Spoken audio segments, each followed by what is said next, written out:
YouTube, back at it again. Garage for us. Tune it back in. So I got the motor installed and the transmission. I installed it together. I did keep my bracket on there while I was installing it also. Okay, let's see what updates we got here. I do got my ground wire installed for the back of the head. It's crazy how that color black really attract dust. It's crazy. Okay, I got my transmission cooler lines plumbed. So they're going through the frame where the gas line was at. Okay. Oh, I got an update on my... Well, I already got the clip for that, so I'm going to just install that clip. It might be out of place, but I'm going to still install it. The shifter linkage, I had to turn it a bit because it was bonding. The shifter linkage here, it was binding. Let's go under here and show you what I got installed. I think that's pretty much it there. Got some tips for this G-force crossmember. As you can see, I got the G-force crossmember in there. Initially, it wouldn't lay flat. It wouldn't lay flat to the frame right here. So it wouldn't lay flat. I had to jack the body up. I don't know if it's because I got it on the stands, and but I had to basically jack it up about that much, and then I could get it flat. Without doing that, you wouldn't be able to get this crossmember flat. This is my floorboards that I got to replace. I got the floorboards already, but that definitely got to be replaced. Okay, here's the shifter linkage. My shifter linkage here. I just kept this, drilled it out just a hair, not much. You don't need it drilled out much. I just drilled it out a little bit and adjusted this bolt right here. Let me take it apart and show you. You got to use that cotter pan. And don't forget this part neither. Let me take that out.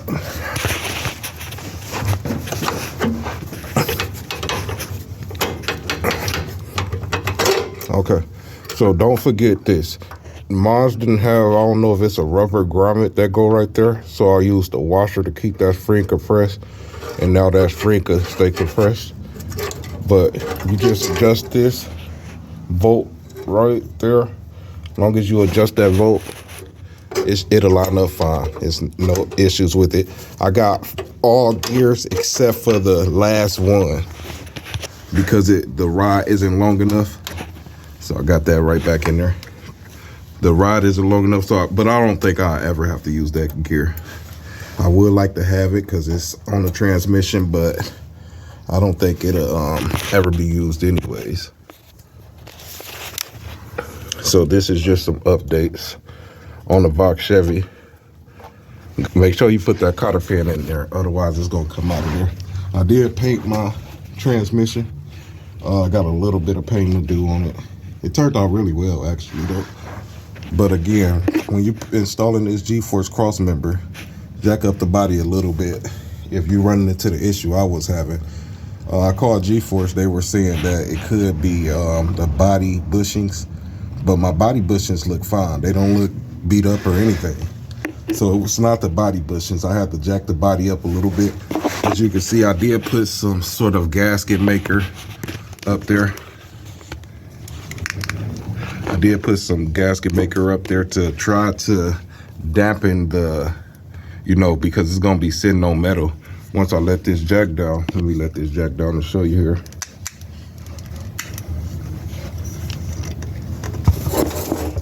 Uh-oh, so you know what it was? So I do got, I'll say a 1/4 of an inch right there now. Now it's, I still put that right there because just in case the car go up and down, I don't want the metal hitting each other. So that G-force crossmember is installed. Transmission installed. Let me show you how I installed my, I don't know if you can see that well. I'm over here pointing that stuff and don't got the flashlight on it. Okay, let's see how, I'm gonna show you how I plumbed I got my other light. Excuse me. Just a second. Okay, I'm gonna show you how I plumb the transmission cooler lines. Hang tight. Okay, back at it. All right, so the transmission cooler lines, as you can see, I use the banjo fittings on both of those. I tried to align the holes. I would have liked it that, but I guess it really doesn't matter. So I use push 6AN fittings. So I use push to lock 6AN fittings. And I mean, because the transmission ain't gonna have that much pressure coming up out of it. Push to lock would have been fine. So that's what I used, the banjo fitting with the 6AN and PTFE steel braided line. And I did put some Teflon on there just because I don't see anyone ever doing that. I don't think it'll hurt at all. So the 6AN fittings, the banjo fittings, going through the frame rail, I do have it sitting up through there. It's a little plate right here that's for exhaust, you know, for the floor not to get hot or anything. I got it pretty much underneath that and running through the frame rail. Worked out pretty good. I'll know more once I get that core support in. And yeah, it worked out really good though. In order to get these banjo fittings and all of that stuff in, you do have to put it in before you put the cross member in. Otherwise, you're not going to be able to get to it. But nope, it worked out really well. I did paint half of underneath the body. As you can see, it's black. I painted half of it because I don't have the back of it jacked up. I did at first, but I had to take it back down to get that motor. If you got the car on the ground, the motor go in so much easier with the core support and all that stuff removed. I basically put the motor in less than 20 minutes actually, with no issues at all, none. But no, that's an update for us. If you're doing a LS on a box Chevy, these are just some tips and tricks to make things line up pretty well. As you can see, this the G-Force cross member. At first I called G-Force because I didn't understand why the cross member wasn't sitting flush. It wasn't going to be able to sit flush right there. There's my gasket maker that I put right there just to try to dampen it. But I don't even think it's going to be needed now because I still have about a 1/4 inch to a 1/2 inch clearance right there, but it ain't gonna hurt. I still don't want it touching at all.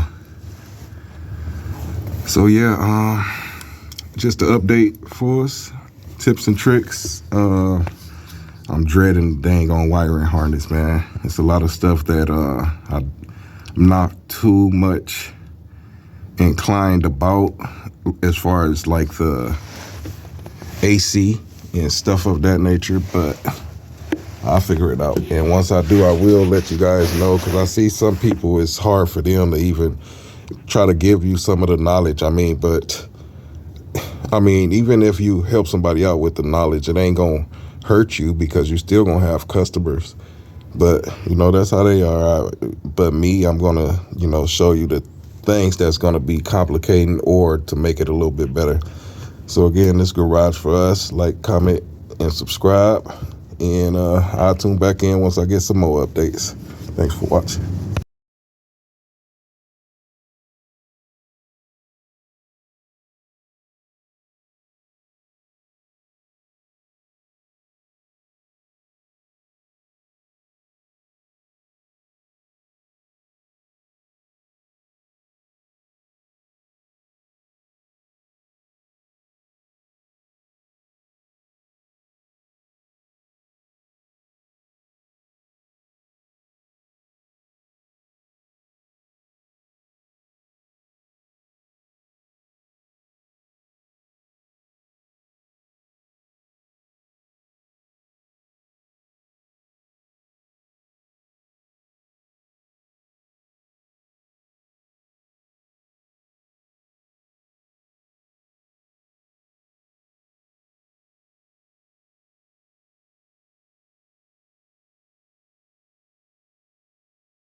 Okay, here's the C6 gas pedal installed on the box Chevy.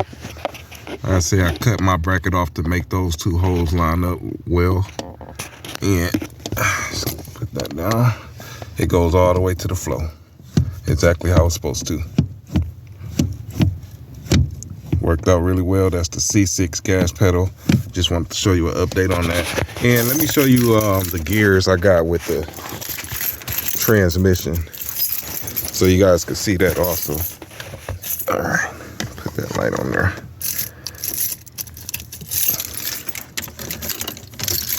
So here's the gears here. Just a sec. All right. Reverse. Well, that's park, reverse, neutral, drive.